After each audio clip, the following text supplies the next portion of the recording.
Հարգելի գործընկերներ, սիրելի ժողովուրդ, ես իհարկե պարոն Արեն Մկրտչյանի նման ձիրք չունեմ խոսքի, բայց կփորձեմ։ Ճիշտն ասած որոշել էի,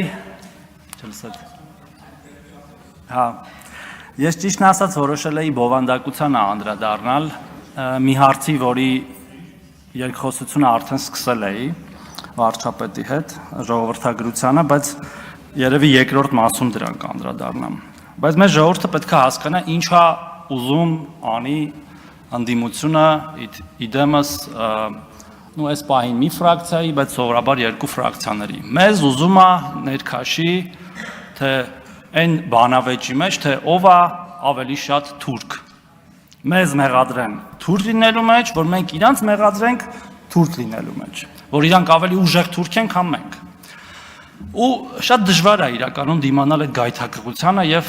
չմտնել այդ բանավեճի մեջ, բայց մենք պետք է քաղաքական հասունություն դրսևորենք եւ չմտնենք։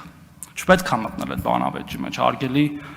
գործընկերներ եւ սիրելի ժողովուրդ։ Չի կարելի մտնել այդ բանավեճի մեջ, որտեղ այդ բանավեճն է, որ մեզ կործանել է միշտ։ Բայց ինչ է անում նաեւ ընդդիմությունը դրան զուգահեռ։ Ուզում է, որ մենք ինչպես 80-ականների վերջին, 90-ականների սկզբին հրապարակված բազմաթիվ պաշտոնական հաղորդագրություններով չունենանք անկախություն։ Մենք չլինենք անկախ, կամ լինենք հնարավորինս կախված։ Այս պահին իրանց կողմից նշված պետությունից,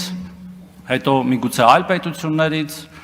ցանկեր է նշում տիկին Քրիստինե Վարդանյանը ստեղ չի, երևի պետք է համալրել այդ ցանկերը ռուսի շպիոնների, որտեղ ոնց որ ամբողջական չէր։ Իրանք նաև չեն ուզում, որ մենք ունենանք սահման, պետականության ամենակարևոր ատրիբուտներից մեկը, ու ասում է, որ մենք ենք վարչությունում որոշել Հայաստանի Հանրապետության սահմանը, չէ, տիկին Վարդանյան,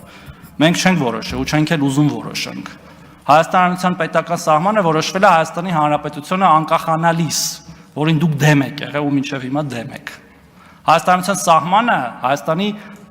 սովետական սոցիալիստական հանրապետության սահմանն է վարչական։ Վերջակետ։ Այդ է Հայաստանի Հանրապետության սահմանը, ուզեք, չուզեք։ Եվ մենք այո գնալու ենք, սահմանազատելու ենք այդ սահմանը մինչև վերջ։ Ոնց որ սկսել ենք, ինչպես իմ գործընկերները նշեցին, դա ամենալուրջ ձեռքբերումն ա եղել 2024 թվականին։ Եվ եթե դուք գնաք սովորական մեր քաղաքացիներին հարցնեք սահմանազատման մասին, ինչպես ես ինքս հարյուրների հարցրել եմ, ստացել եմ շատ ճիշտ պատասխան։ Ասել է ոնց, բա մենք սահման չունենանք։ Բա մենք չունենանք սահման, ժողովուրդ ջան։ Չունենանք սահման։ Երևի չէ, դուք չեք ուզում, որ մենք ունենանք սահման։ Որ հեշտ լինի հետո այդ տարբեր պետությունների տակ մեզ պարկացնելը։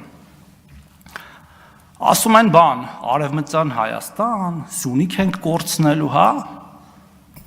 Որ դնենք մի հատ սովորական քրոնոմետրաժ անենք, ենթադրում եմ, տես կազմակերպություններ կան։ Չափենք, թե ով է ավելի շատ Ալիևի հայտարարությունները Հայաստանում մեջ բերել, կամ ԱԳՆ-ի, Ադրբեջանի պաշտոնական, կամ ինչ-որ ներկայացուցիչների, ես վստահ եմ, տասնապատիկ անգամ տարբերությամբ հաղթելու է Հայաստան դաշինքը եւ մեր ընդդիմությունը։ Եվ ով է հետեւաբար տարածում Ալիևի նարատիվները Հայաստանում։ Ով է ուզում, որ Ալիևի ասածները տեղի ունենան Հայաստանում։ Ով է ուզում, որ Հայաստանում լինի միջանցք արտատարածքային։ Ով։ Պարզ այդ հարցի պատասխան։ Ով է ուզում, որ Սյունիքը կորի։ Ով որ խոսում է Սյունիքի կորուստի մասին։ Ով է ուզում, որ լինի Արևմտյան Ադրբեջան, ով որ խոսում է Արևմտյան Ադրբեջանի մասին։ Եվ մեր ժողովուրդը կարծում եմ շատ լավ գիտակցում է այս ամենը։